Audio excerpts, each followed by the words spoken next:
আল্লাহ তাআলা বলেন, লাকাদ কানা লাকুম ফি রাসূলিল্লাহি উসওয়াতুন হাসানা। জোরে কোন আল্লাহু আকবার। আল্লাহ তাআলা বলেন, নিশ্চয় তোমাদের ভিতরে সবচাইতে উত্তম আদর্শ করে যাকে পাঠায়াছি তিনি হচ্ছেন মানবতার মুক্তির দিশারি, রহমতে আরবি, আখিরি নবী, আখিরি পয়গম্বর, আখিরি মেসেজ। তারপরে পৃথিবীতে আর কোনো নবী আসবেন না, কোনো রসুল আসবেন না। নবীজি বলেন, আনা খাতামুন নবিয়্যিন লা নবিয়্যা বাদি, আমি হলাম নবীদের শেষ, আমার পরে কোনো নবী রসুল পৃথিবীতে আসবে না। সেরা নবী আসলেন সবার শেষে। আল্লাহ জন্ম করেছেন সবার আগে, সৃষ্টি করেছেন সবার আগে, এসেছেন সবার। এজন্য কবি বলেছেন, আইব জাতে তু মুজাইন মসনদে পয়গম্বরি, অক্তে আখের আমুদস্তি সবকতেরা রাহবারি। নবীজি এসেছেন সবার শেষে, কিন্তু পয়গম্বরদের মাসনাদটা, চেয়ারটা সব চাইতে দামিটা কার? আমাদের নবীর। দামিটা কার? কিয়ামতের দিন আল্লাহ তাকে একটা চেয়ার দেবেন, একটা আসন দেবেন, লেওয়ায়ে হামদের আল্লাহ তাআলা একটা ঝান্ডা দেবেন। নবীর চাইতে বড় দামি নবী পৃথিবীতে আর কেউ আসে নাই। এজন্য আল্লাহ তাআলা বলেন, তোমাদের মধ্যে সব চাইতে উত্তম আদর্শ করে, সেরা আদর্শ করে যাকে পাঠায়াছি তিনি হচ্ছেন মানবতার মুক্তির দেশারি, রহমতে আরবি, মক্কার বাতি, মদিনার জ্যোতি, আমিনার দুলাল, মরুর লাল টকটকে সুন্দর, আসমানের চাঁদকে যার চেহারা হার মানায়, সেই নবী দোজাহান। মা আমিনা বলেন, যেন আমার চাঁদ, যিনি আসমানের চাঁদ যেন আমার বাড়িতে ধরা দিয়েছে। এত সুন্দর দামি নবী পৃথিবীতে এসেছেন, তার চাইতে সেরা নবী পৃথিবীতে আর নয়। আল্লাহু আকবার কোন। ইংল্যান্ডের একটা জাদুঘরের ফটকের মধ্যে লেখা, as a father, as a teacher, as a লকিবা, as a reformer society, prophet Muhammad সাল্লাল্লাহু আলাইহি সাল্লাম, সুপারম্যান অফ দ্য ওয়ার্ল্ড। চিল্লা এখন আল্লাহু আকবার। প্রিয় ভাইরা, যারা সবচাইতে অমুসলিম তারা রসুলের জীবনী পড়েছে, সিরাত পড়েছে, পড়ার পরে দেখে পিতা হিসেবে সেরা, স্বামী হিসেবে সেরা, নেতা হিসেবে সেরা, বালক হিসেবে সেরা, রসুলের অনুপম চরিত্র যত দিক তারা ঘেটেছে, নবীর চাইতে সেরা মহামানব পৃথিবীতে আর নেই। আল্লাহু আকবার বলবেন না? আর নবীর সামনে যারা বসেছে, নবীর কাছে যারা বসেছেন, রসুলের আদর্শ পেয়ে মানবতার মুক্তির দিশারি, রহমতে আরবির হুজুর সাল্লাল্লাহু আলাইহি ওয়াসাল্লামের আদর্শ যারা আদর্শবান হয়েছে, মক্কার ভিতরে সবচাইতে উশৃঙ্খল মানুষগুলি যারা ছিল, সবচাইতে অসভ্য জাতি যারা ছিল, তাদেরকে হেদায়েতের রাস্তা দেখাচ্ছেন আমাদের নবী মুহাম্মদুর রাসূলুল্লাহ সাল্লাল্লাহু আলাইহি ওয়াসাল্লাম। সবচাইতে কঠিন মানুষগুলি দামি মানুষ হয়েছে রসুলের সঙ্গে মেশার কারণে। এজন্য তিনি হচ্ছেন পরশ পাথর, তার কাছে যে বসেছে সে ধন্য হয়েছেন। আল্লাহু আকবার বলেন। এ ব্যাপারে আল্লাহ তাআলা বলেন, হাবিব শোনেন, ওয়ালাউ কুনতা ফাজ্জান গলিজাল কলবি লান ফাদ্দু মিন হাওলিকা ফাআফু আনহুম ওয়াস্তাগফির লাহুম ওয়াসাবিরহুম ফি আমরিল্লাহ। জোরে কোন আল্লাহু আকবার। ওয়ালাউ কুনতা ফাজ্জান গলিজাল কলবি, আপনি যদি রূঢ় স্বভাবের হতেন, আপনি যদি কর্কশভাষী হতেন, আপনার দিলটা যদি নরম না হতো, তাহলে মানুষের আপনার কাছে বসতো না।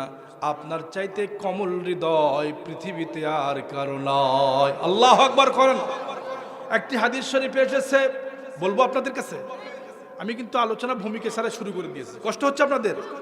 হুজুর সাল্লাল্লাহু আলাইহি ওয়াসাল্লাম বলেন, ক্বালান নবী সাল্লাল্লাহু আলাইহি ওয়াসাল্লাম, আরহামু উম্মতি বি উম্মতি আবি বকর রাদিয়াল্লাহু তাআলা আন, ওয়া আশাদ্দুহুম ফি আমরিল্লাহি উমর রাদিয়াল্লাহু তাআলা আন, ওয়া আসদাকুহুম হায়াউ উসমান রাদিয়াল্লাহু তাআলা আন, وأقضاهم علي رضي الله تعالى عنه وأعلمهم بالحلال والحرام মুআজ ইবনে জাবাল রাদিয়াল্লাহু তাআলা আন ওয়া আফরাদাহুম যায়েদ ইবনে সাবিত রাদিয়াল্লাহু তাআলা আন ওয়া আকরাউহুম উবাই ইবনে কাব রাদিয়াল্লাহু তাআলা আন ওয়া লিকুল্লি উম্মাতিন আমিনুন ওয়া আমিনু হাযাল উম্মতি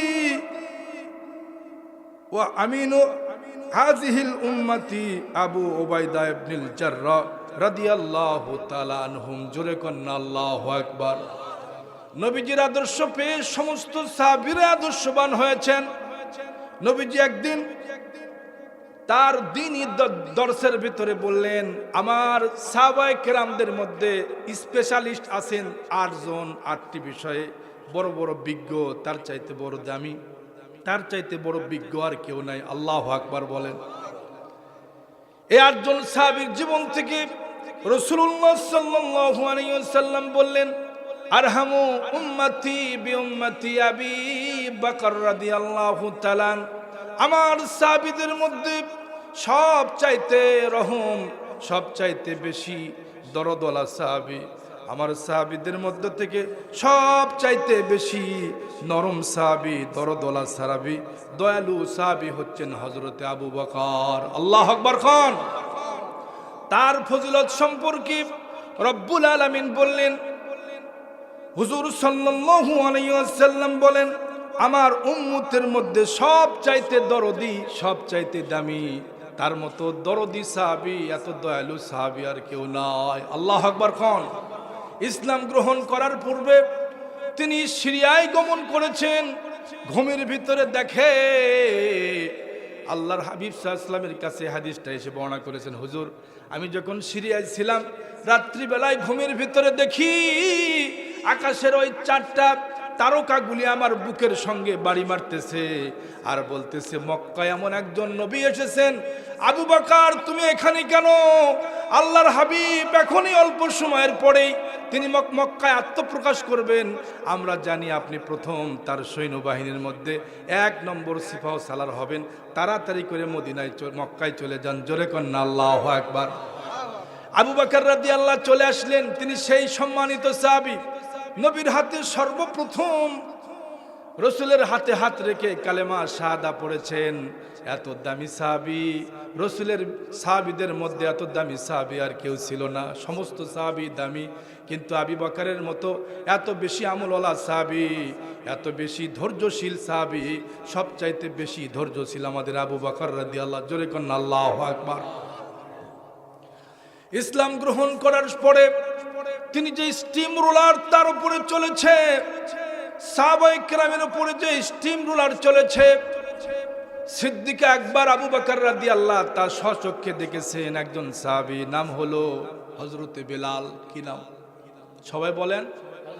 হযরতে বেলাল রাদিয়াল্লাহু তাআলা আনহু হাবশায় বাড়ি, সে হাবশি থেকে, সেখান থেকে আফ্রিকার একটি আবিসিনিয়ায় বাড়ি তার, সেখান থেকে তিনি হাত বদল হয়ে হয়ে চলে এসেছেন মক্কায়।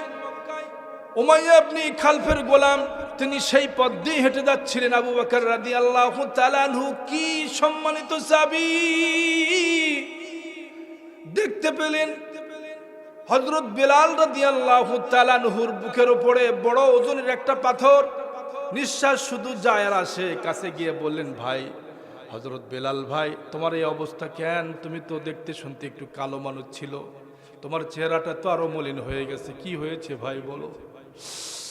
হযরত বেলাল বলেন, ভাইজান আপনি রাসূলের দলের মানুষ, আমিও দলের মানুষ, রাসূলকে ভালোবাসি বলে আমার মনিব নাম হলো উমাইয়া ইবনে খালফ এত কষ্ট আমারে দেয়। সকালবেলা কিছু টাকার বিনিময়ে ছোট ছোট বাচ্চাদের হাতে হাতে রশি পড়ায়া, কোমরে রশি পড়ায়া, পায়ে রশি পড়ায়া, হেসরায় হেসরায় টানতে টানতে মক্কার চোকা চোকা পাথরের উপর দিয়ে আমারে ঘোড়ায়, শরীরের ভিতরে কেটে গেছে, দেখে রক্ত ঝরতেছে।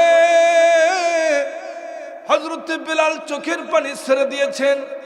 এই দৃশ্য দেখে সিদ্দিক আকবর আবু বকর রাদিয়াল্লাহু তাআলা আনহু বললেন, ভাইজান কষ্ট করতেছেন, দেখি একটা কিছু করা যায় কিনা। তিনি যে পথ দিয়ে যে কাজের জন্য যাচ্ছিলেন, কাজটা না করে ব্যাক করে বাড়িতে আসলেন। চিন্তা করলেন কত টাকা লাগতে পারে। একটা ধারণা নিয়ে তিনি চলে গেলেন উমাইয়া ইবনে খালফের কাছে। বললেন, উমাইয়া শোনো, তুমি তো বড় একজন এই সম্মানিত ব্যক্তি, এই মক্কার ভিতরে তোমার সম্পদ আছে, এই যে গরিব একজন মানুষকে তুমি নির্যাতন করতেছো, জুলুম করতেছো, কেন তুমি করো? উমাইয়া বলতেছে আমি চাই আমাদের দলে সে থাকবে, কিন্তু আমাদের ভাতিজা তোমার মতো তার দলে চলে গেছে, আমরা তাকে মারবো, কাটবো, তার জীবন শেষ করব, তার দল থেকে আমাদের দলে ফিরে আনিব। সিদ্দিক আকবর সহ উমাইয়া ইবনে খালদ চলে আসলেন হযরত বিলাল রাদিয়াল্লাহর কাছে।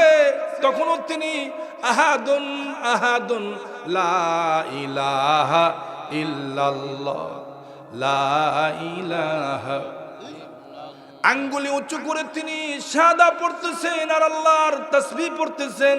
কারণ যে তাসবিহ যে জিহ্বা দিয়ে পড়া যায়, রুতবাতুন মিন যিকরিল্লাহ, যে জিহ্বা দিয়ে আল্লাহর জিকির হবে, মরণের সময় অটোমেটিকলি আল্লাহর জিকির চালু হয়ে যাবে।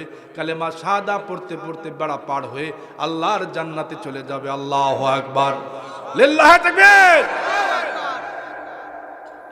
খুব খেয়াল করেন। এবার সিদ্দিক আকবর বললেন এই ভাইকে দিয়ে দাও। উমাইয়া ইবনে খালদ বলে একে তো এমনি ছাড়া যাবে না, আমরা মারবো, আরে কাটবো, কষ্ট দিব, মারতে মারতে আর শরীরের সব রক্ত বের করব। হযরত বেলাল রাদিয়াল্লাহু বলেন উমাইয়া শোনো, তুমি আমার মনিব হতে পারো, কিন্তু তোমার চাইতে একজন বড় মনিব আছে, জোরে বলেন তো তার নাম কি? সবাই কিন্তু বলতে পারলেন না, জোরে বলেন না কি নাম? আরো জোরে বলেন কি নাম? সে আল্লাহকে আমি ভয় করি, আমার জীবন চলে যাবে, রক্ত দিয়ে আমি লাল হয়ে যাব, আমি এক পা এক চুল পরিমাণ ঈমান থেকে আমি খালি হব না, আমার জীবন চলে যাবে, আমি শহীদ হয়ে যাব, আমি মরব, আমার জীবন চলে যাবে, এক চুল পরিমাণ আমি সরব না। আল্লাহু আকবার। কোন কি ঈমান কি ত্যাগ! বললেন তোমার জীবন শেষ হয়ে যাবে, শেষ হলে শেষ হবে, এই খাঁচার ভিতরে একটা পাখি আছে, এই পাখিটা চলে যাবে আল্লাহর জান্নাতে, তুমি আটকাতে পারবা না, এই শরীরের উপরে তুমি কষ্ট দিতে পারবা। শরীরের ভিতরে খাঁচার ভিতরে একটা প্রাণ পাখি আছে, তার নাম হলো রূহ। ইয়াসালুনাকা আনির রূহ কুলির রূহু মিন আমরি রব্বি, জোরে কোন আল্লাহু আকবার। হে রাসূল, আপনাকে লোকেরা জিজ্ঞাসা করবে রূহটা কি জিনিস? ইয়াসআলুনাকা আনির রূহ কুলির রূহু মিন আমরি রব্বি। হুজুর বললেন আপনি জানায়া দেন, আল্লাহ বলেন আপনি জানায়া দেন। রূহ হচ্ছে আল্লাহ পাকের একটা হুকুম, আল্লাহর হুকুমই এসেছে, আবার আল্লাহর হুকুম নিয়ে চলে যাবে, কারো আটকানোর কোনো ক্ষমতা। এজন্য ভাইজান হযরত সিদ্দিক আকবর রাদিয়াল্লাহু তাআলা আনহু চলে আসলেন বাড়িতে, তার সম্পদগুলি বস্তা ভর্তি নিয়ে বললেন উমাইয়া কয় টাকা চাও? তিনি একটা অ্যামাউন্ট চাইলেন, বললেন আমি তোমাকে দিয়ে দিলাম, বস্তা ভর্তি টাকা নাও। সুবহানাল্লাহ। তিনি বস্তা ভর্তি টাকা নিয়ে একটা অ্যামাউন্ট চাইছে, মনে করেছে আবু বকর হয়তো দিবে না, কিন্তু রাসূল সাল্লাল্লাহু আলাইহি ওয়াসাল্লামের প্রিয় সাহাবী এক বস্তা টাকা নিয়ে উমাইয়াকে বললে লাও টাকা নাও, তোমার জন্য টাকা, আমার জন্য আমার কলিজার ভাইটা রাসূলের কাছে একটু পৌঁছা দিতে চায়। আল্লাহু আকবার। সিদ্দিক আকবর নিয়ে আসলেন, আবু বকর রাদিয়াল্লাহু নিয়ে আসলেন, হযরত বেলালকে নিয়ে আসলেন। কি দৃশ্য! রাসূল খুশি হয়ে গেলেন। নবীজি বললেন আমার আমার আমার সবচাইতে প্রিয় সাহাবী এত কষ্ট করেছে, এত মার খেয়েছে, এই মার খাওয়ার কারণে কিয়ামতের দিন জান্নাত চারজন ব্যক্তির জন্য পাগল পাড়া। কয়জন? সবাই বললেন না। জান্নাত চার ব্যক্তির জন্য অধীর আগ্রহে আছে, হাদিসের পাতায় এসেছে। এক নম্বরে হযরত বেলাল, সেই কৃতদাস বেলাল, যার জন্য জান্নাতের 8টা দরজা খোলা, জান্নাতের হুর গিলমানগুলি তার জন্য পাগল। চারজন ব্যক্তির জন্য এর ভিতরে একজন হলো হযরত বেলাল রাদিয়াল্লাহু তাআলা আনহু। আল্লাহু আকবার বলেন। রাসূলের কাছে আসলেন, একদম জীর্ণ শীর্ণ হয়ে থাকতেন, ইসলামের প্রথম মুয়াজ্জিন বানায়া দিলেন। আল্লাহ পাকের নবী বললেন আজ থেকে আজান হবে প্রকাশ্যে। তিনি আজান দিবেন, যখন হযরত বেলাল রাদিয়াল্লাহু আজান দিতেন, এই আজানটা আরশে আজিম ভেদ করে আল্লাহ পাকের আরশ পর্যন্ত যাইতো। আল্লাহু আকবার। যাওয়ার কারণ হলো নবীর প্রেম। জোরে বলেন কি কারণ? একজন ব্যক্তি বলল হুজুর বেলাল রাদিয়াল্লাহু তাআলা আনহু যখন আজান দেয় আশহাদু আন্না মুহাম্মাদুর রাসূলুল্লাহ বলার সময় স্পষ্ট করে বলতে পারে না হুজুর। হুজুরের কথা শুনে সাহাবেরা একটু প্রস্তাব দিল, ভালো একজন কারি আছে আমাদের, তাকে একটু পড়তে দেই। কারি সাহেব তিনি আজান দিলেন, একটু পরে জিবরাইল আলাইহিস সালাম রাসূলের কাছে এসে বলেন, ইয়া রাসূলুল্লাহ, ইয়া হাবিবাল্লাহ, আপনার সাহাবী আজকে তো আজানটা আল্লাহর আরশ পর্যন্ত গেল না, কে আজান দিয়েছে? মনে হয় আজকে আজান হয় নাই। নবীজি মাথা নিচু করে বলেন, আজান হয়েছে, তবে হযরত বেলাল রাদিয়াল্লাহু আজান দেয় নাই। কি সম্মানিত সাহাবী! রাসূলকে তিনি এতটা ভালোবেসেছেন, ইন্তিকালের পূর্ব মুহূর্তে রাসূলের তিনি শেষ সময়ে মারজে মওতের সময় হযরত বেলাল রাদিয়াল্লাহু যে কাঁদা কাঁদছেন, রাসূলের ইন্তিকালের পরে মদিনার থেকে পাগল পাড়া হয়ে চলে গেছেন, রাসূল কি নাই। সাহাবীরা বলেন, কেন চলে যান? কারণ হলো আমি যখন আজান দিব রাসূল আমার সামনে নাই। নবীজি যদি না থাকে আর আমি আজানের ভিতরে যদি রাসূলকে না পাই, আমি যখন আজান দিতাম নবীজি আমার পাশেই বসে থাকতেন। আমি যখন বলতাম আশহাদু আল্লা ইলাহা আশহাদু আন্না মুহাম্মাদুর রাসূলুল্লাহ বলতাম, আমি রাসূলকে দেখে দেখে আমি সাক্ষ্য দিতাম। আজকে তো নবীজি নাই, আমি কেমনে আজান দেই? পাগল পাড়া হয়ে মদিনা ছেড়ে চলে গেছে। প্রায় 6 মাস পরে চলে এসেছে। মদিনার মানুষগুলি হযরত বেলালকে পেয়ে পাগল হয়েছেন। আল্লাহু আকবার খান। সবাই পিরাপিরি করলো, আজান দেন, আজান দেন। কি তিনি আজান দেন না? কয় না, আমি পারবো না। সবার শেষে হযরতে হাসান আর হুসাইন রাদিয়াল্লাহু তাআলা আনহু দুইজনকে বললেন, আপনারা দুইজন যদি ধরেন তাহলে বেলাল রাদিয়াল্লাহু নিশ্চয় আজান দেবেন, তা তিনি আপনি ছাড়া আপনাদের ছাড়া তিনি আজান দেবে না। দুই ভাই দুই হাত ধরলেন হযরত বেলালের রাদিয়াল্লাহু তাআলা আনহুর। দুই ভাই ধরে বলেন, বা হুজুর আপনি একটু আজান দেন, অন্তত সান্ত্বনা পাবো। আমার নানাজি দুনিয়া ছেড়ে বিদায় হয়েছে, আপনার আজান শোনার জন্য মদিনাবাসী পাগল পাড়া। আমার মাও আপনার আজানটা শুনতে চায়। খাতুনি জান্না বাড়িতে বসে বসে নবীর বিরহে এখনো ঘুমায় না, কষ্টে সারাদিন কান্দে। একবার বেলালের আজান শুনলে আমার মা অন্তত খুশি হবে। হযরত বেলাল রাদিয়াল্লাহু তাআলার এবার একটু দয়া হলো, মনের ভিতরে একটু আগ্রহ জাগলো। এবার তিনি মিনারের উপরে উঠে আজান যখন ফুঁকাতে লাগলেন, এবার সামনে যখন আল্লাহ রাসূলের নাম আসলো, আশহাদু আল্লা ইলাহা আশহাদু আন্না মুহাম্মাদুর রাসূলুল্লাহ সাল্লাল্লাহু আলাইহি ওয়াসাল্লাম, এটা বলার সাথে সাথে তিনি জমিনের উপরে পড়ে গেলেন, বেহুশ হয়ে গেলেন, আর সেন্স ফিরল না। ওই যে দুনিয়ার থেকে বিদায় হয়ে চলে গেল, আর হযরত বেলাল রাদিয়াল্লাহু ফিরল না। কি মান, কি মান, কি নবীর প্রেম, কি ভালোবাসা! দুনিয়া ছেড়ে চলে গেলেন, আর ফিরে এলেন না। এজন্য রাসূলের কাছে যারাই বসেছেন তারা সৌভাগ্যবান। জোরে বলেন না আল্লাহু আকবার। এজন্য বলেছে, আরহামু বি উম্মতি বি উম্মতি আবু বকর। 1 নম্বর সাহাবী হলো হযরতে আবু বকর রাদিয়াল্লাহু তাআলা আনহু। তিনি গারে হীরার সাথী, নবীকে বড় ভালোবাসতেন। যেদিন নবীজি বলেছিলেন, আবু বকর হয়তোবা এই মক্কায় লোকেরা আমাদের উপরে নির্যাতনের স্টিম রোলার চালাবে, আবু বকর রেডি থাকিও। 6 মাস আগে রাসূল বলেছেন। হযরতে সিদ্দিক আকবর কি ভালোবাসা, নবীর প্রেম কারে বলে দেখেন। 6 মাস ধরে আবু বকর রাদিয়াল্লাহু তাআলা মাথাটা বালিশের সঙ্গে আর লাগাই না। কি মোহব্বত, নবীকে কি ভালোবাসা বাসে আরে। আর তিনি ঘুমান না। সত্যই নবীজি 6টা মাস পরে নবীজি দরজায় এসে করাঘাত করলেন। হযরতে সিদ্দিক আকবর দরজা খুলে দিয়ে বললেন, ইয়া রাসূলুল্লাহ, আমি হাজির হয়ে আছি, আমি আপনার কাছে হাজির। ইয়া রাসূলুল্লাহ, আমি হাজির। দরজা খুলে গেল।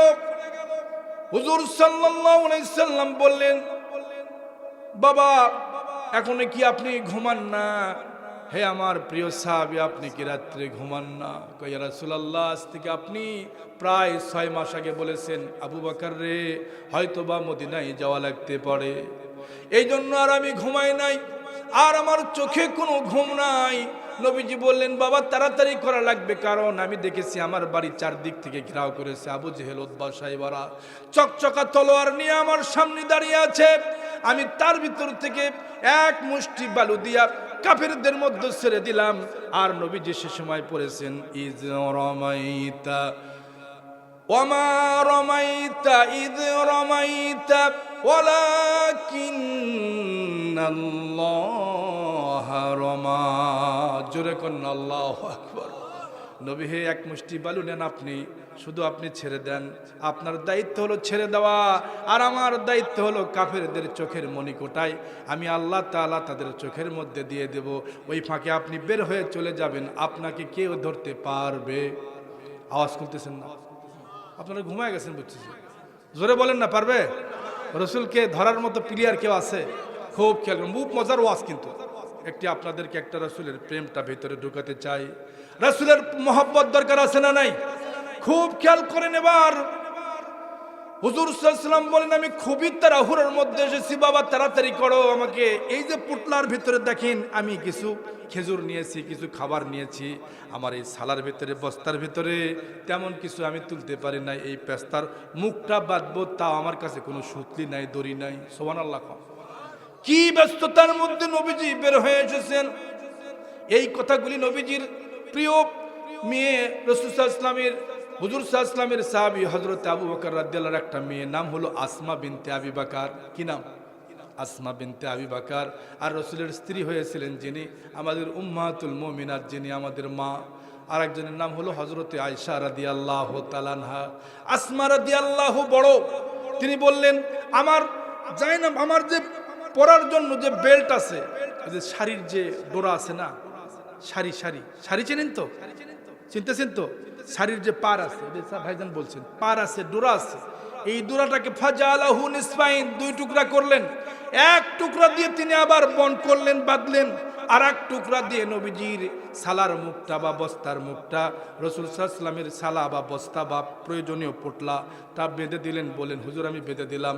এজন্য তার নাম হলো জাতুন নাকাতাইন, দুইজন পট্টিওয়ালা মহিলা, দুই জালাহু নিসফাইন, দুই টুকরা করেছেন। এক টুকরা দিয়া রাসূল সাল্লাল্লাহু আলাইহি ওয়াসাল্লামের, হুজুর সাল্লাল্লাহু আলাইহি ওয়াসাল্লামের ব্যাগটা বেঁধে দিয়েছেন। জোরে কন্না আল্লাহু আকবার। জান্নাতের ভিতরে ওই মহিলাকে, আসমা বিনতে আবু বকরকে নেওয়ার জন্য সমস্ত হুরেরা পাগল। আল্লাহু আকবার কোন? এজন্য নবীজি বের হলেন। আবু বকরকে রাদিয়াল্লাহু তাআলা আনহুকে নিয়ে নবীজি গারে সুরে চুপে চুপে বের হয়ে গেলেন। কি সাহাবী দেখেন, কি সাহাবী! তিনি গারে সুরের যে তিনি সাথী, সেই গভীর রজনীতে আবু বকর রাদিয়াল্লাহু তাআলা আনহুকে নিয়ে গারে সুরের ভিতরে নবীজি প্রবেশ করলেন। কাফেররা চারদিক থেকে ঘেরাও করবে বলে চুপে চুপে নবীজি বের হয়ে চলে গেলেন। সকালবেলা তারা খুঁজতে লাগলো। খুঁজতে গিয়ে দেখে যে রাসূল সাল্লাল্লাহু আলাইহি ওয়াসাল্লাম নিজে শোয়া নয়, তার বিছানায় শুয়ে আছে হযরতে আলী। সুবহানাল্লাহ। আলী রাদিয়াল্লাহকে বলেন, বাবা আলী, রে আমার প্রিয় জামাতে আলী, শোনো, এই বিছানায় তুমি শুয়ে থাকবা, পরের দিন কাফেররা আসবে, তোমাকে ভয় পেও না, তোমাকে মারতে পারবে, তোমাকে মারতে পারবে না। মদিনায় গিয়ে তোমার সঙ্গে আমার দেখা হবে। প্রিয় আলী রে, এই যে দেখো আমানত আছে, কিছু কিছু টাকা পয়সা আছে, আমানত আছে, এগুলি কুরাইশদের কাছে দিয়ে দিবা। কারণ নবীর মতো আমানতদার পৃথিবীতে আর কেউ আছে নাকি? জোরে বলেন। আরে কথা বলেন না কেন? আছে নাকি? নবীর মতো এত বড় আমানতদার পৃথিবীতে আর কেউ নাই।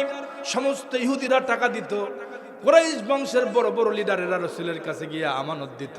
নবীজিকে যা দেওয়া হতো ঠিকভাবে তা ফেরত দিতেন। তার মতো সেরা আমানতদার পৃথিবীতে আর কেউ নাই। আল্লাহু আকবার কোন? সেরা আমানতদার তিনি। আর আমাদের দেশে যদি আমানতদারিতা যদি দেখতে চান, এমপি মন্ত্রী, কি বলেন, হাসান চাচা করছে, তার মানে কি বুঝতেছেন না? যদি আজকে মানে আমানত দেন, কালকে টাকাটুকু সব মারে বুড়ে খায় টুয়ে শেষ। গরিবের চাল বেচার টাকা সব খায়। কথা কন? গরিবের টিন বিক্রি করার টাকা সব খাইছে। এরপরে রড বিক্রি করা, এই যে আপনাদের দেশে, আমাদের দেশে সেতু বানানো হবে, রড, সিমেন্ট, বালি এগুলি বরাদ্দ হয়েছে রাষ্ট্রীয়ভাবে সংসদ ভবনে। উনি বাজেট পাস করে নিয়ে এসে একটা টাকাও খরচ করে না। অধিকাংশ বাঁশের, আপনার রডের পরিবর্তে দেয় বাঁশ। কি বলেন, ঠিক না? রডের পরিবর্তে বাঁশ দেয় আমার দেশের জনগণের, আমার দেশের নেতারা। এদের চরিত্র, গরিবদের জন্য রিলিফের যে চাল দেওয়া হতো এগুলি, এরপরে আপনার বড় বড় যে সরিষের তেল বা বড় বড় তেল, সয়াবিন তেল, দেখেন বোতল 5 লিটার করে তেল। নেতার খাটের উপরে যে পারং আছে, পারং খুলে দেখে নেতার পারঙের নিচে খালি তেল আর তেল। এরকম নেতা আছে কিনা? 2 নম্বর দিয়ে ভরা। আমানতদারিতা নাই। আমার দেশের নেতারা যদি আমানতদারিতা হতো, আমার দেশের মতো শান্তির দেশ বিশ্বের আর কোথাও হতো না। কথা বলেন ঠিক কিনা? নবীজি কি আদর্শ শিখায় গেলেন, কি আদর্শের মূর্ত প্রতীক তিনি ছিলেন। হযরত আলী রাদিয়াল্লাহকে বিছানায় শুয়ে দিয়ে গিয়ে বললেন, আলী রে, আপনি বিছানায় শুয়ে থাকেন। এবার হুজুর সাল্লাল্লাহু আলাইহি ওয়াসাল্লাম সাহাবী হযরত সিদ্দিক আকবরকে নিয়ে হীরা গুহায় চলে গেলেন, গারে সুরে। জোরে বলেন কোথায়? প্রায় 5 থেকে 6 হাজার ফিট উঁচু। আমি আল্লাহ তাআলার গোলাম, 2018 সালে আমি নিয়াত করেছিলাম, যেই হুজুর সাল্লাল্লাহু আলাইহি ওয়াসাল্লাম যেই গুহার মধ্যে ঢুকছে, আল্লাহ এই গোলামকে একটু ওঠার ব্যবস্থা করে দাও। বড় একটা জারকিনে 5 লিটার পানি নিলাম। আমার সাথে একজন ভাই ছিল, পাশে বাড়ি ছিল আফগানিস্তানের একজন তরুণ যুবক। আমি বললাম যে ভাই, মিন আইনা জিতা, আপনি কোত্থেকে এসেছেন? আরবি তো পারি না। উনি উর্দুতে কথা বললেন আমার সাথে। বললেন যে ভাই, আমি তো মানে বাড়ি হলো আফগানিস্তান। আমি বললাম খুব ভালো, আলহামদুলিল্লাহ, তার তো আমার দিনী ভাই। সালাম দিলাম, সেলুট করলাম, দুইজন মিলে উঠলাম। ও টক টক করে উঠে, মানে এত শক্তি, মানে আমাকে ফেলে চলে গেলেন একদম উপরে গিয়ে দেখা হলো আবার। এরপরে চললাম আমি উপরে গিয়ে দেখলাম যে গুহার মধ্যে নবীজি শুয়েছিলেন। আরে সেই গুহা থেকে মনে হয় এখনো মদিনার কামলিওয়ালার সুঘ্রাণ নাকের ভিতরে আসে। আল্লাহু আকবার খান।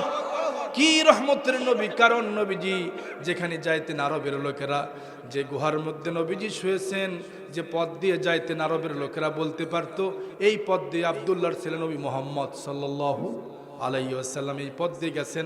কারণ তার শরীরের যে ঘাম মোবারক, এই ঘাম মোবারকটা শুধু ঘাম না, এটা মেশকো আম্বরের চাইতেও দামি।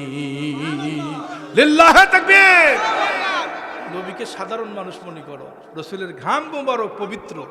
তিরমিজি শরীফের হাদিসে এসেছে, রাসূল সাল্লাল্লাহু আলাইহি ওয়াসাল্লাম দুপুরের নামাজের সময় একটু আরাম করতেছে।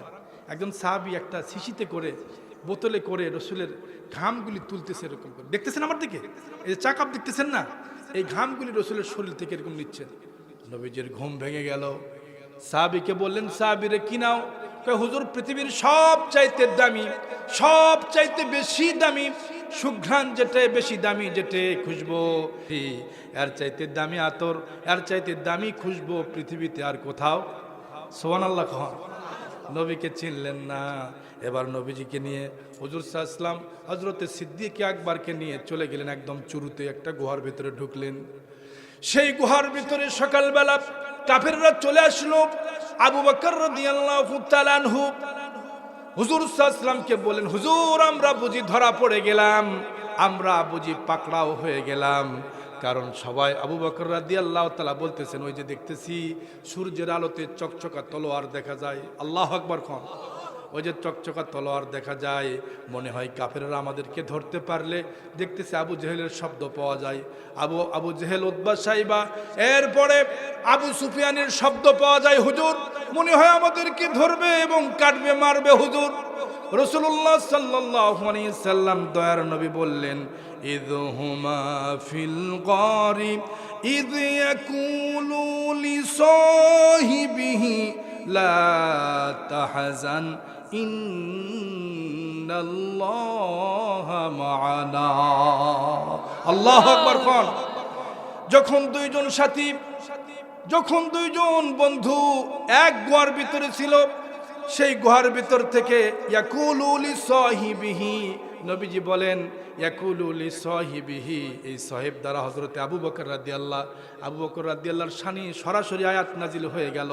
হুজুর সাল্লাল্লাহু আলাইহি ওয়াসাল্লাম আয়াতটা তেলাওয়াত করে শোনালেন, ইয ইয়াকুলু লিসাহিবিহি লা তাহজান, আবু বকর ভয় করিও না, ভয় করিও না, ইন্নাল্লাহা মা'ানা।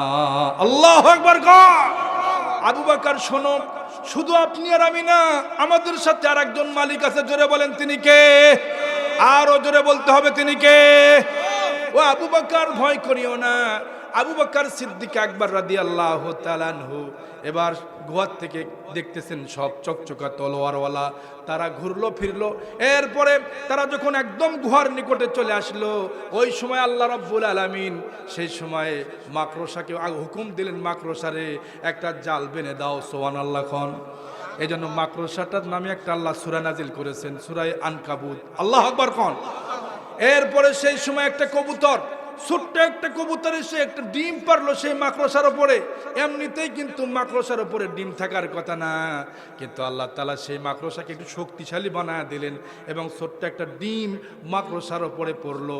আমার ভাইয়েরা, সৌদি আরবে গেলে আপনি দেখবেন, ওই সৌদি আরবে গেলে দেখবেন ওই যে কবুতরগুলি, যেগুলি কবুতর ওই বংশের কবুতরগুলি এখন পর্যন্ত মক্কার আশেপাশেই থাকে, তাদেরকে আল্লাহ তাআলা বাইতুল্লাহর পাহারাদার বানায় আছে। একটা কবুতর যদি মারা যায় আর অন্য কবুতর থাকবে কিয়ামত পর্যন্ত, কেউ খেয়ে শেষ করতে পারবে না। আল্লাহু আকবার। এজন্য সৌদি সরকারের কিন্তু একটা নির্দেশ, ওই কবুতর ধরা যাবে না, ওই কবুতর খাওয়া যাবে না, মারা যাবে না। যত হাদিস সাহেবান আছেন নিজের পকেট থেকে খাবার দেয়, যদি তারা না দেয় সৌদি গভর্নমেন্ট নিজে খরচ করে খাবার দেবে, কারণ রসুলের সঙ্গে ভালোবাসা। আল্লাহু আকবার কোন। ওই ধরনের কবুতরগুলি কিয়ামত পর্যন্ত থাকবে, কাবা ঘরের পাহারা দেবে আর বকবকম করবে। জোরে বলেন না মারহাবা। এজন্য রসুলের মোহাব্বত কি দেখেন, হুজুর সাল্লাল্লাহু আলাইহি ওয়াসাল্লাম চুপে চুপে দুইজনই বসে আছেন, কাফেররা ঘুরলো ফিরলো, দেখতে পেল না। আবু জেহেল কয় গুহার মধ্যে থাকতেও পারে, আবু সুফিয়ান কয় নেতা তোমার মাথা ঠিক নাই। সুবহানাল্লাহ কোন। কেমনি বুঝলা তুমি বলো, থাকতেও তো পারে, বলা যায় না। কয় না নেতা না, এর ভিতরে যদি কোনো মানুষ ঢুকতো তাহলে মাকড়সার জাল তো থাকতো না, ভেঙে যেত। এখন দেখেন না, মাকড়সার জালও আছে, ডিমও আছে, কেমনি এর ভিতরে ঢুকবে? মারহাবা কোন। ওয়ামাকারু ওয়ামাকারাল্লাহ আল্লাহু খায়রুল মাকিরিন। জোরে কোন আল্লাহু আকবার। সব খেলার উপরে সবচেয়ে বড় খেলা কার? জোরে বলেন। সবচাইতে বড় খেলোয়াড়, সবচাইতে মাকারের উপরে মাকার, সব ষড়যন্ত্রের উপরে আল্লাহর শক্তি। আল্লাহ দেখায়া দিলেন, কাফেররা চলে গেল প্রায় মতান্তরে 7 দিন, মতান্তরে তার চাইতেও বেশি নবীজি তার ভিতরে থাকলেন। থাকার পরে আবু বকর রাদিয়াল্লাহকে দেখে বের হয়ে গেলেন। এদিকে আবু জেহেল একটা হুলিয়া জারি করেছে মক্কায়, আব্দুল্লাহর ছেলে নবী মুহাম্মদ সাল্লাল্লাহু আলাইহি ওয়াসাল্লামকে কেউ যদি পাও তাহলে তাকে মক্কার 100টি লাল ঘোড়া দেওয়া হবে, টকটকে লাল ঘোড়া দেওয়া হবে। কে পারবা? ওই যুগের সব চাইতে বড় একজন বীর পালোয়ান, মরুর সবচাইতে বড় ডাকাত, নাম হলো সুরাকা। কি নাম? সবাই বলেন। সুরাকা ডাকাত, মরুর লাল ডাকাত।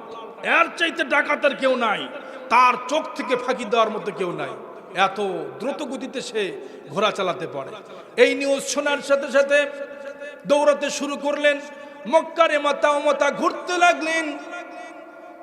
তিনি এতটাই বিজ্ঞ এবং অভিজ্ঞ, পায়ের ছাপ দেখে বলতে পারে কোন কাবিলার মানুষ, কোন গোত্রের মানুষ। এবার তিনি খুঁজতে লাগলেন, নবীর পা দেখে দেখে তিনি গারে সুরের পাহাড় পর্যন্ত চলে গেছে, অপেক্ষা করতে লাগলেন। হঠাৎ করে সকালবেলা নবীজি পার হয়ে চলে গেছেন মরুর ভিতরে। এবার রাসূল সাল্লাল্লাহু আলাইহি ওয়াসাল্লামের পায়ের চিহ্ন দেখে তিনি শুরু করলেন গন্তব্যের দিকে চললেন।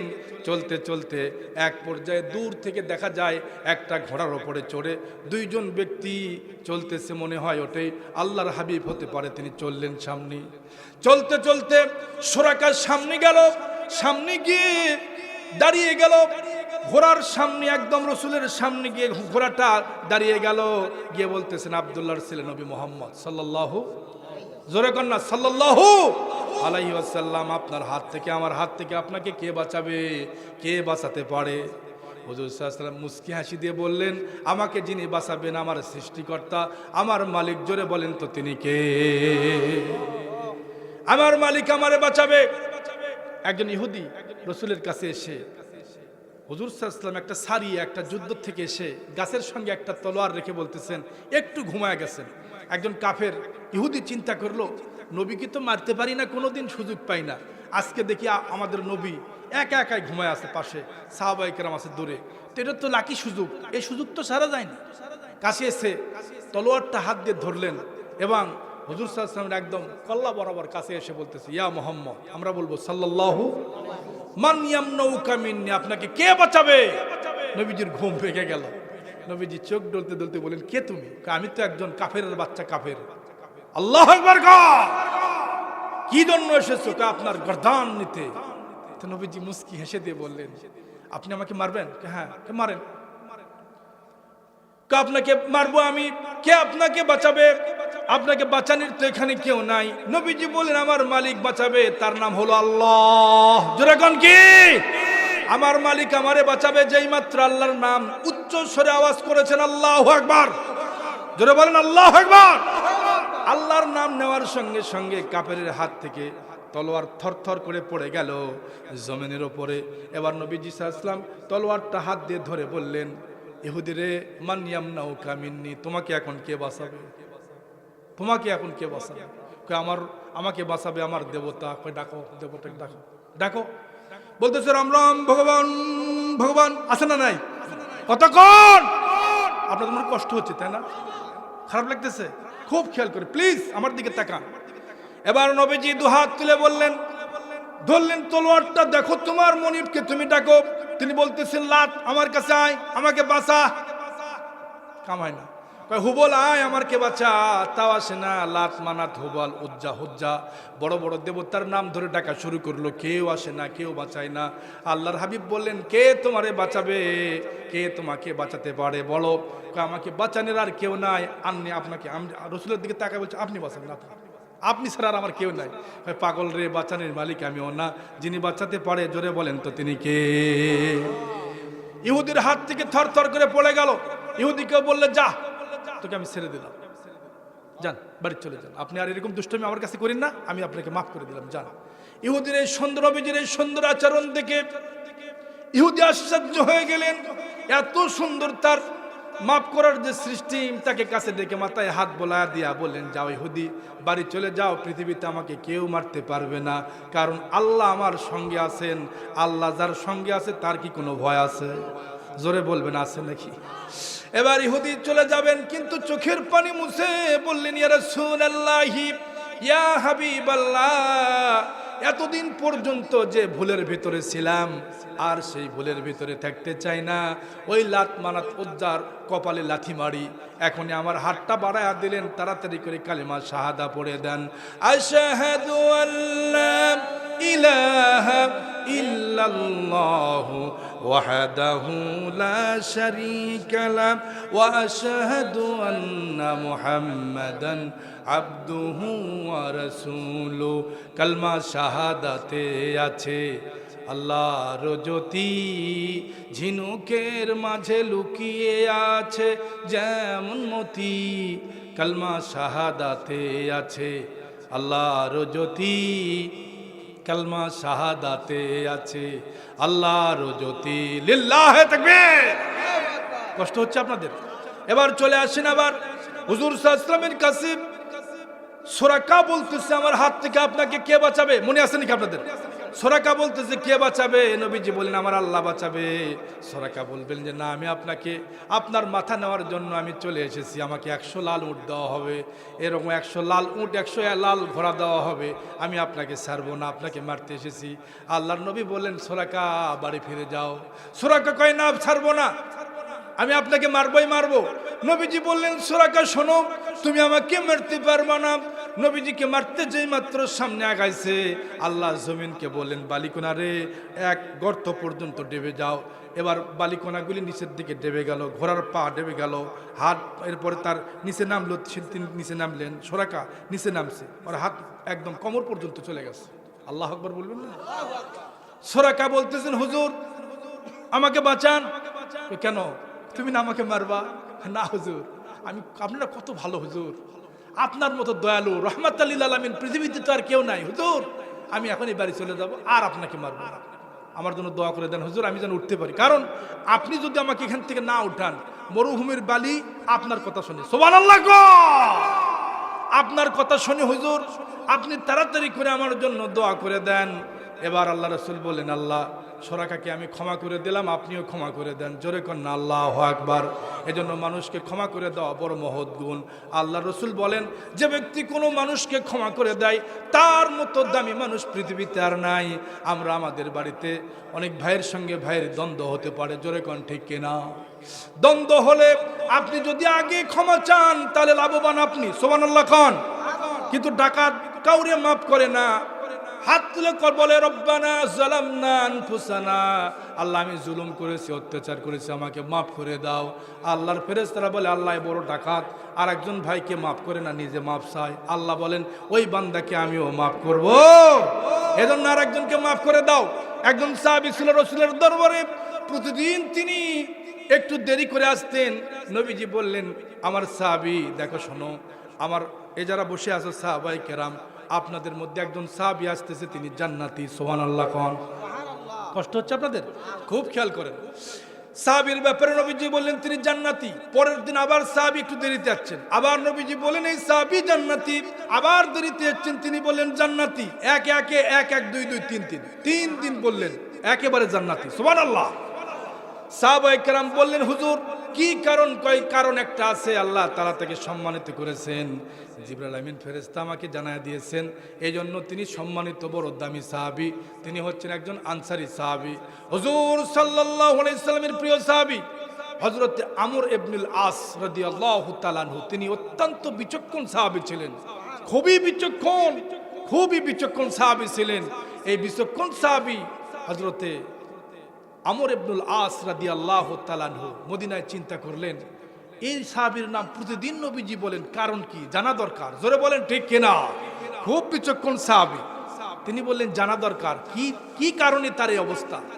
হুজুর সাল্লাল্লাহু আলাইহি সাল্লামের এই সাহাবী মদিনার সে আনসারী সাহাবীর বাড়িতে বললেন ভাই আমার বাড়িতে তো একটু প্রবলেম আছে, আমি আপনার বাড়িতে একটু মেহমান হতে চাই। হ্যাঁ, মেহমানদারি আরবেরা খুব পছন্দ করতেন। সুবহানাল্লাহ।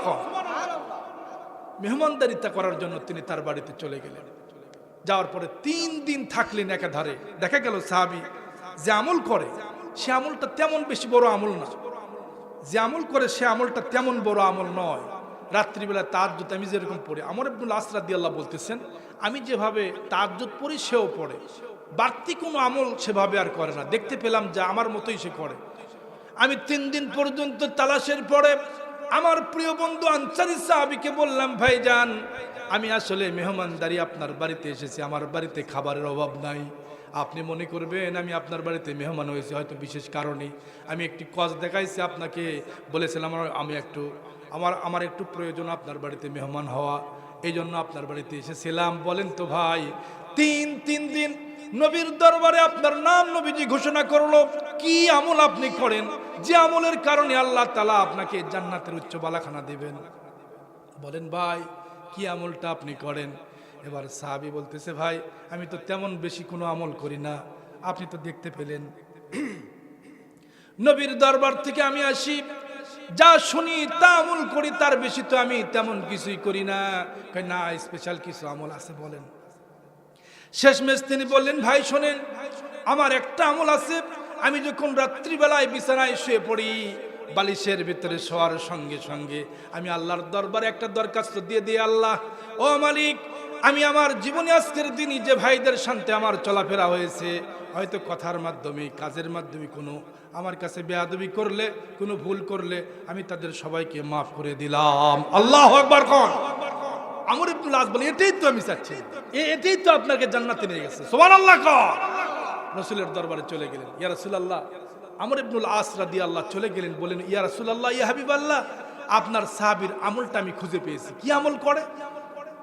রাত্রিবেলায় তিনি যখন ঘুমায় ঘুমানোর আগে সব ভাইদেরকে তিনি মাফ করে দেন। সুবহানাল্লাহ কোন। এটা রাসূলের কাছ থেকে এই সাহাবী শিখেছেন।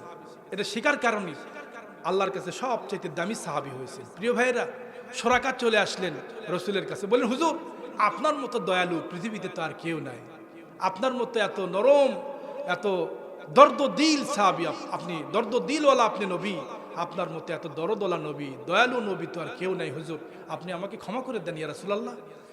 নবীজি বললেন যাও শরাকা তোমাকে ক্ষমা করলাম। আল্লাহ তাআলা অমনি বালুগুলিকে অর্ডার করলেন ছেড়ে দাও, বালুগুলি ছেড়ে দিল, ঘোড়াগুলি টকবক করে উপরে উঠলো। শরাকা উপর দিকে ওঠে মাথা চুলকে আর কয় মোহাম্মদকে ছাড়ছি, এতগুলি সম্পদ কি ছাড়া যায়? আর একবার চেষ্টা করে দেখা যায়। এই মুহূর্তে আল্লাহ রাসূল কিছু পথ চলে গেছেন, সামনে আবার ঘোড়া খুবই দ্রুত গতিতে চালালেন, আবার রাসূলকে অ্যাটাক করে সামনে গিয়ে দাঁড়ালেন। নবীজি বলেন শরাকা তুমি না বললে আমি চলে যাব মদিনায়, তুমি আবার ফিরে আসলা কেন? বলতেছে হুজুর আমার ভিতরে লোভ কাজ করতেছে, আমি আপনাকে ছাড়বো না। আপনার মাথাটা নিতে পারলে আমি এত বড় সম্পদ পেয়ে যাব, 1 বস্তা টাকা পাবো, স্বর্ণ পাবো, লাল উট পাবো, এগুলো কি ছাড়া যায় হুজুর? আমি তো ছাড়তে চাই না। কই সরাকা বাড়ি চলে যাও, পারবা না? কই না হুজুর ছাড়বো না, আমি আপনাকে আবার পাকড়াও করব। যেমনি সামনে আগাইছে অমনি জমিনকে আল্লাহ অর্ডার করেছে, ধর ওরে খুজুহু, ধর জমিন, ধর ধর, আল্লাহু আকবার কর। সরাকার পা ডেবে গেল, আবার চারাচারি করে উঠতে পারে না। নবীকে বলে ইয়া রাসূলুল্লাহ, আপনার মতো ভালো নবী পৃথিবীতে আর নাই। বিপদে পড়লে, ফান্দে পড়লে বকা যেরকম কান্দে, ওইভাবে কান্দা শুরু করছে। কথা কন ঠিক কিনা? এবার সরাকা বলে হুজুর আর ভুল করবো না, কানে ধরছি দেখেন, আর করবো না, আমাকে ছেড়ে দেন। নবীজি দয়ার নবী, আবার বললেন যা, তোকে আমি মাফ করে দিলাম। অমনি জমিন থেকে আল্লাহ অর্ডার করলেন, ছেড়ে দিলেন। জমিনটা আবার ছেড়ে দিল। জমিন তো বালি তো তাকে কামড়ায় ধরেছে, ওঠার কোনো বুদ্ধি না। এবার আবার উঠলেন, সরাকা আবার উঠলেন। এই ঘটনা মনে হয় আপনারা কোনোদিন শোনেন নাই, কষ্ট হচ্ছে আপনাদের? নবীজি মদিনায় ফিরে যাবেন সেই দিন। এরপরে বালুগুলি এত কামড়ায় ধরেছে, সরাকার জন্য নবীজি দোয়া করে দিলেন, বললেন যাও সরাকা, ফিরে চলে যাও। এবার আল্লাহ রসুল সামনে চললেন, সরাকার মাথার ভেতরে শয়তান আবার বুদ্ধি দিল, সে সরাকা খালি বাইকে যাবা নাকি, দেখো আর একবার চেষ্টা করতে, 1 1 2 2 3 3, দেখো চেষ্টা করে পারা যায় কিনা। উনি আবার চিন্তা করছে যে দেখি চেষ্টা করে পারা যায় কিনা। মানুষের তো একটা লজ্জাও থাকা দরকার, কথা কন ঠিক কিনা? কাকে মারতে চায় একটু চিন্তাও করার তো দরকার। সরাকা ডানি বামে তাকালো না লোভের কারণে, সব করতে পারে, লোভ তাকে আরো ডেবে বসলো। আবার ঘোড়া খুবই দ্রুত গতিতে চালাতে লাগলো। চিন্তা করতে করতে নবীজি আবার কয়েক কিলোমিটার চলে গেছেন। এবার সরাকা আরো দ্রুত গতিতে ঘোড়া চালালো। চালাইতে চালাইতে নবীজির সামনে গিয়ে হাজির। নবীজি মুস্কি এসে কয় সরাকা তোমার কি লজ্জা নাই? সুবহানাল্লাহ কর। তোমার কি লজ্জা নাই? তোমার কি লজ্জা হয় না? 2 বার তোমাকে আমি মাফ করলাম। কয় হুজুর এইবার তো আমি পারবো, আপনাকে ছাড়বো না তো, আমি খালি হাতে মদিনায় ফিরে যাব না। কয় সরাকারে ফিরে যাও। কয় আমি ছাড়বো না, এবার আপনার মাথাটা নিয়ে যাব। এবার সরাকার সামনে আগাতে চাই, নবীজি বলেন আগাস না, পারবি না, কারণ আমি রহমাত লিল আলামিন, আমার সাথে আবু বকর আছে, আমি আছি, আর আমার সাথে আরেকজন আছে। জোরে বলেন তো তিনি কে? আমাকে নিরাপদে আল্লাহ মদিনায় পৌঁছা দিবে, পারবি না? কয় হুজুর আমি পারবো। কয় পারবি না? কয় হে মুহাম্মদ আমি পারবো। নবীজি বললেন পারবি না। সামনে যখন আগাইছে অমনি ঘোড়াটা আবার ডেবে গেল, আবার নিজেও ডাবলো। এবার তার কোমর পর্যন্ত ডাবতে ডাবতে বুক পর্যন্ত চলে গেছে, একদম গর্দান পর্যন্ত চলে গেছে। কোনো মতে খালি মাথাটা বেঁচে আছে। আল্লাহু আকবার কর। বাঁচার কোনো পথ নাই। শেষ মুহূর্ত, কয় হুজুর আমি তওবা করতেছি, আর যাব না সামনে। নবীজি বলেন সরাকারে তুমি কি জানো না আমি বিশ্ব নবী রহমাত লিল আলামিন? তুমি কি জানো না আমি নবীদের সেরা? আমার চাইতে সেরা নবী পৃথিবীতে আর নাই। আমি আল্লাহ পাকের সেরা পায়গাম্বর। তোমার কি বিশ্বাস হয় না এখনো? আল্লাহু আকবার কর। 3 বার তুই দেখলি, তারপরেও কি তোর বিশ্বাস হয় না? এবার সরাকা লজ্জিত হয়ে চোখের পানি ছেড়ে দিয়ে বলেন ইয়া রাসূলুল্লাহ, ইয়া হাবিবাল্লাহ, ভুল করেছি, আমাকে তোলেন। নবীজি হাত ধরে চুলের ঝুঁটি ধরে টান মারছে, এমনি উঠে গেছে। সুবহানাল্লাহ। ওপরে সরাকা উঠে বললেন হুজুর আপনি আমাকে এইভাবে তুললেন, আমার লজ্জা হয়েছে, আমি ভুল করেছি, তবে বাড়ি যাব, খালি হাতে যাব না, কিছু দেওয়া লাগবে। সুবহানাল্লাহ। সরাকা বলতেছে হুজুর খালি হাতে কি যাব, এমনি এমনি কি যাওয়া যায়? নবীজি বললেন যা সরাকা, তোকে আমি একটা জিনিস দিব। হুজুর কি দিবেন বলেন? যেদিন ওমর রাদিয়াল্লাহু তাআলা আনহু একসময় প্রেসিডেন্ট হবে, ওই পারস্যের রোম সম্রাটদের বড় বড় প্রাসাদ, ওই রুমির বস্তা ভরা টাকা, সোনা গহনা, বস্তা বস্তা গহনা টাকা চলে আসবে মুসলমানদের হাতে। আল্লাহু আকবার বলেন। ওই বাদশাহদের বড় স্বর্ণের যে কাপড়, স্বর্ণের যে কাপড়টা, এরপরে যে যুদ্ধের যে বর্মটা, এটা সে তুমি পাবা, তোমার গায়ে পরে দেওয়া হবে। বিশাল বড় স্বর্ণের মুকুট তোমার মাথায় শোভা পাবে, স্বর্ণের চেয়ার তোমাকে বসে দেওয়া হবে। যাও সেদিন তুমি বড় সৌভাগ্যবান হবে। হুজুর এটা কি সম্ভব? আমি দোয়া করে দিলাম তোমার জন্য সম্ভব হবে। আল্লাহু আকবার খান। হুজুর আর কি বলেন? আপনি তো মদিনায় চলে যাবেন, মক্কা থেকে আপনি চলে যাচ্ছেন মদিনায়, আপনি আমার জন্য একটা নিরাপত্তা দেন। হুজুর কি? হুজুর বললেন কি নিরাপত্তা চাও? সুরাকা বলেন, হুজুর আপনি যখন মদিনার থেকে আবার মক্কায় চলে আসবেন, আপনি মক্কার প্রেসিডেন্ট হবেন, মক্কায় চলে আসবেন, আমাকে নিরাপত্তা দেন, সেদিন সবাইকে মারবেন, আমাকে আপনি ক্ষমা করে দেবেন, আপনি নিরাপত্তা দেন। কয় যা নিরাপত্তা দিলাম। কয় না হবে না হুজুর, নিরাপত্তা এমনি মুখে মুখে হবে না, তো কি চাস ক, আমাকে লিখে দেওয়া লাগবে। সুবহানাল্লাহ কোন নিজের জামার আস্তিন ছিঁড়লেন, ছিঁড়ে করলেন এখানে লিখে দেন। নবীজি বললেন, আবু বকর জামার আস্তিন ছিঁড়েছে, তুমি তোমার হাত দিয়ে লিখে দাও, আমার পক্ষ থেকে সুরাকা, আমি যদি কোনোদিন মদিনায় যাই, সুরাকা আমার পক্ষ থেকে নিরাপত্তা থাকবে। আল্লাহু আকবার। নবীজি চলে গেলেন মদিনায়। সত্যই নবীজি যখন মক্কা থেকে মদিনা থেকে যখন মক্কায় আবার অষ্টম হিজরিতে প্রায় 10,000 সাহাবী নিয়ে এসেছেন। কয় হাজার? সবাই বলেন। 10,000 সাহাবী নিয়ে অষ্টম হিজরিতে নবীজি মক্কায় চলে আসলেন। একবার ষষ্ঠ হিজরির মাঝখানি অথবা সপ্তম হিজরিতে নবীজি উমরা করার জন্য চলে আসতেছিলেন। প্রতিমধ্যে তিনি বাধা হয়েছিলেন হুদাইবিয়াতে, সন্ধি করে আবার মদিনায় ফিরে গিয়েছিলেন। সেবার সাহাবীদের হজ করা হয় নাই। এবার নবীজি অষ্টম হিজরিতে প্রায় 10,000 সাহাবী নিয়ে বীরের বেশে যখন মক্কা চলে এসেছেন, নিজের বাপদাদার বাড়ি ঘুরতেছেন। আবু জেহেলের বাড়ি গিয়ে সাহাবায়ে কেরাম এরকম করাঘাত করেছেন। আবু জেহেল আসো নাকি? আবু জেহেল তো আগেই মরছে। আবু জেহেলের ছেলে উতবা, সাইবা, ওয়ালিদ, মুগীরা সব হারে গেছে। সুবহানাল্লাহ কর। সবাই পালায় গেছে, কেউ নাই মক্কায়। ঘুরে ঘুরে নবীজি সব বাপ দাদার বাড়ি ঘুরলেন, মক্কায় তওয়াফ করলেন। এবার আমার ভাইয়েরা, মক্কা থেকে নবীজি, মদিনা থেকে নবীজি মক্কায় এসেছেন। কিছু কিছু সাহাবায়ে কেরাম হুজুর সাল্লাল্লাহু আলাইহি ওয়াসাল্লাম বললেন, খবরদার